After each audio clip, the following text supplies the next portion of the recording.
We provide you the platform to turn your dreams into reality. Give wings to your aspirations with KR Mangalam University. America के राष्ट्रपति Donald Trump को court से बड़ा झटका लगा है। दरअसल अमेरिका के मैनहट्टन स्थित एक संघीय अदालत ने ट्रंप द्वारा लगाए गए लिबरेशन डे टैरिफ पर रोक लगा दी है। अपना फैसला सुनाते हुए कोर्ट ने कहा है कि राष्ट्रपति ने अपने अधिकारों का दुरुपयोग किया है और उन्होंने अमेरिकी संविधान के खिलाफ जाकर कदम उठाया है। हालांकि ट्रंप प्रशासन ने राष्ट्रपति द्वारा लिए गए फैसले का बचाव करने की कोशिश की और टैरिफ को बरकरार रखने का आग्रह किया है।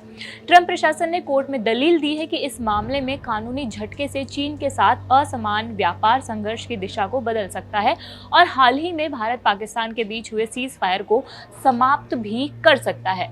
ट्रंप प्रशासन ने दावा किया है कि मई की शुरुआत में भारत और पाकिस्तान के बीच हुए संघर्ष विराम को कराने के लिए राष्ट्रपति ने अपने टैरिफ पावर का इस्तेमाल किया था।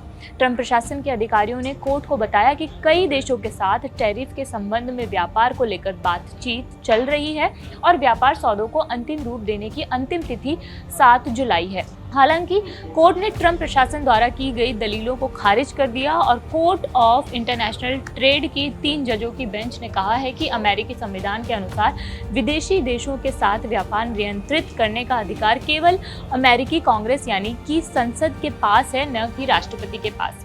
अदालत ने यह भी साफ किया है कि मामला राष्ट्रपति के आपातकालीन शक्तियों के अंतर्गत नहीं आता है। कोर्ट ने कहा है कि ट्रंप ने जो international emergency economic powers act यानी IEEPA के तहत टैरिफ लगाए थे, कानून उन्हें ऐसा असीमित अधिकार नहीं देता है।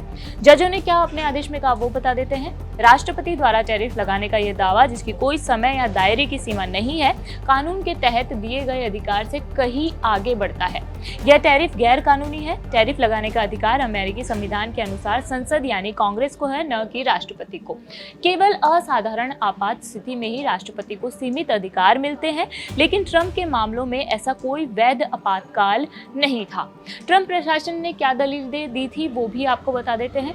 1971 में तत्कालीन राष्ट्रपति रिचर्ड निक्सन ने भी आपातकालीन के तहत टैरिफ लगाए थे और तब कोर्ट ने उसे मंजूरी दी थी।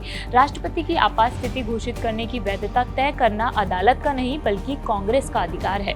अदालत ने ट्रंप प्रशासन के द्वारा दी गई दलीलों को खारिज कर दिया।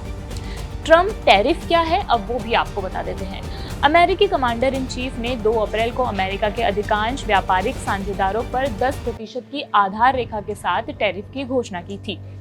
उन देशों के लिए उच्च दरें लागू की जिनके साथ अमेरिका का सबसे बड़ा व्यापार घाटा है, विशेष रूप से चीन और यूरोपीय संघ। इनमें से कई देशों पर लगने वाले टैरिफों को 1 सप्ताह बाद रोक दिया गया था। टैरिफ रोकने के पीछे का कारण है कि अमेरिकी विनिर्माण क्षमता को बहाल करने के उद्देश्य से लगाए गए इन शुल्कों से अमेरिकी शेयर बाजार में हड़कंप मच गया था। ट्रंप प्रशासन के फैसले को ये चुनौती किसने दी है?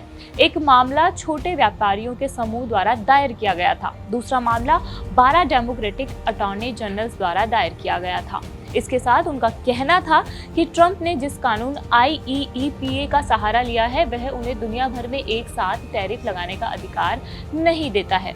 उनके वकील ने तर्क दिया कि ट्रंप का कथित आपातकाल तो उनकी कल्पना मात्र है। दशकों से ट्रेड डेफिसिट चला आ रहा है, लेकिन इससे कोई संकट पैदा नहीं हुआ है। आगे क्या होगा ये एक एनालिसिस में आपको बता देते हैं। ट्रंप प्रशासन अब इस फैसले को US court of appeals for the federal circuit में चुनौती दे सकता है और फिर सुप्रीम कोर्ट जाने का भी रास्ता खुला है। यह पहली बार है जब किसी संघीय अदालत ने ट्रंप के टैरिफ को गैर कानूनी बताया है। इसमें खबर में फिलहाल इतना ही। आगे इसमें जो भी अपडेट होगी वो हम आपको देते रहेंगे। मेरा नाम मनीषा है और देखते रहिए जागरण। शुक्रिया।